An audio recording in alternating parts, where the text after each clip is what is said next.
youngest of four, and all my siblings were Ivy Leaguers, except for me. I was a little leaguer.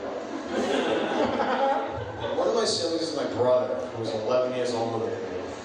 And like anything in life, there are pros and cons to having a brother that much older. The pros were taking me to go see good movies and he introduced me to cool bands. But the cons were he would beat the shit out of me. And he was really into working out and bodybuilding. I mean, he was just shredded. And I, on the other hand, well, I was really into man-eaters. I was a portly young fella. So one afternoon when I was 10, my mother took me to go get a haircut. And let's just say it did not turn out very well. So we get home and I walk in the kitchen with my freshly bowl cut. And my brother's standing there making something to eat. And he looks down at me and says, "Hey, sweet haircut. They put the hole in your head." This goes back to what he was doing. And I was standing behind him. And I was so fucking mad. I knew I had to get back at him somehow. But I couldn't do it with violence because, like I said, he was in shape. I was a shape. So I'm brainstorming what to do, and the light bulb goes off in my head. So I tiptoe up behind him and just pull his pants down as hard as I can. And I look up and I'm like, holy shit, he's not wearing any underwear. His blinding white ass is right in my face. And he was just as surprised as he lunged forward, plunging his butt cheeks, grabbing his own ass to see if the shorts are still there.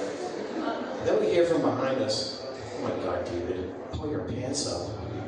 My mother was sitting at the kitchen table behind me. So she goes running over to help him try and pull his shorts up. And he's just like, "Mom, stop it, get away from me."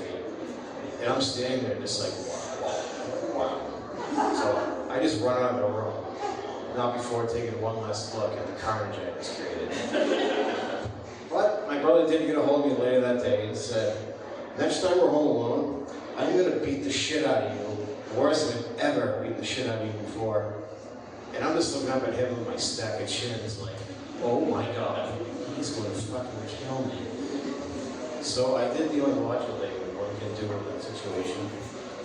I got under my bed. And I must have fallen asleep because when I went under there, it was daytime. When I emerged, it was night. So I'm walking around the house, there's nobody home. Oh, that's weird. Where's everybody? My sister comes busting through the front door, bawling her eyes out, screaming at me. "Where have you been? We thought you got kidnapped or ran away." Kidnapped? Ran away? Clearly no one thought I could fit under the bed. Just one of them had looked. This whole thing would have been avoided. Yet here we were. And the rest of my family started trickling in, and my father got himself in trouble because he let it slip that it really wasn't all working for him. He was just down in his boat hanging out with his buddies. My mother's giving him shit. He's just like, "What? I knew he'd turn up."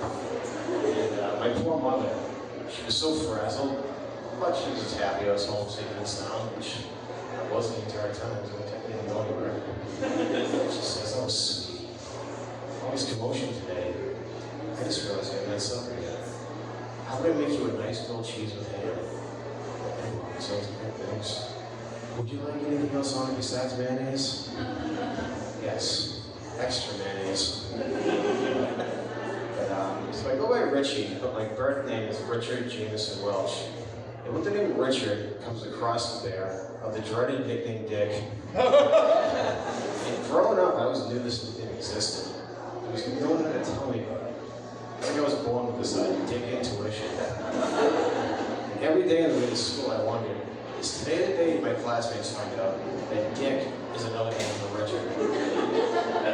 And if you've ever seen any documentaries about the mafia, they say that a hit is always executed by your best friend. And truer words than I've been spoken. I was sitting in homeroom in third grade on a Monday morning. My best friend came running in and announced in the class, "Hey everybody, guess what I learned over the weekend? Dick is another name for Richard." And my whole class turned me wide-eyed and started chanting, "Dick, Dick, Dick." I mean, shit. Even my teacher joined in. So I just put my head down and said, "Oh, gee, but my middle name, Jameson, also lends itself to interactions I don't want to have. Also at a bar, especially an Irish pub. I'll be talking to someone, they'll ask what my name is, and I'll say, Richie Welch. No, it's a very average name, Richie. What's your middle name? Jameson. And the response is always something, fucking right it is. Jameson shots on me, let's go. And I have to tell them, that wasn't a hint of an application on do shots with me. I am just telling you my middle name is Jameson. What do you mean your middle name is Jameson? Jameson's not a name, it's a whiskey. It's my mother's maiden name. She made him a middle name. And the Jameson family did start Jameson whiskey, so every once in a while read a fucking history book, or at least the bottle label. It's cool, Richie. Come on, draw the shots anyways. I'm all set. I don't really drink hard blues, but thank you. What do you mean you don't drink hard blues? Your middle name is Jameson. Well, my last name is also Welch. Doesn't mean I sit home and pour in Welch's grape jelly to it. That's what I realized. My whole name, Richard Jameson Welch, is really just one big name. Hey everybody, look who's here. It's Dick Whiskey Jelly.